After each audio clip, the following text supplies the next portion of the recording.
Congratulation team Argentina. Paris Olympic 2024-এ do or die সিচুয়েশনে নিজেদের টিমকে সেকেন্ড রাউন্ডে নিয়ে যাওয়ার জন্য, এবং সেকেন্ড রাউন্ডে আর্জেন্টিনার প্রতিপক্ষ ফ্রান্স। এবং আর্জেন্টিনা এবারের অলিম্পিকে গ্রুপ পর্বের রানার আপ হিসেবে পরের রাউন্ডে কোয়ালিফাই করেছেন এবং তাদের গ্রুপ চ্যাম্পিয়ন হয়েছেন মরক্কো। সো আপনারা সবাই জানেন এবারের অলিম্পিকে আর্জেন্টিনার প্রথম ম্যাচটি হয়েছিল মরক্কোর সাথে, যেখানে আর্জেন্টিনা 2-1 গোলে হেরেছিল।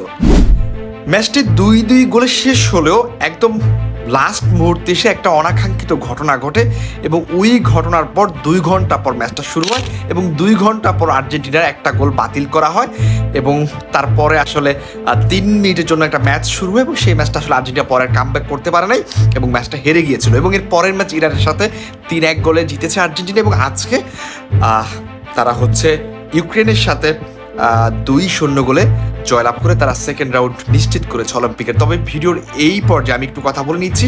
সবাই জানেন যে আমাদের বর্তমানে বাংলাদেশের অবস্থা তেমন একটা ভালো নেই, আমরা সবাই একটা ট্রামার ভিতর দিয়ে আছি এবং আমাদের মন মানসিকতা কিছুই ভালো নেই।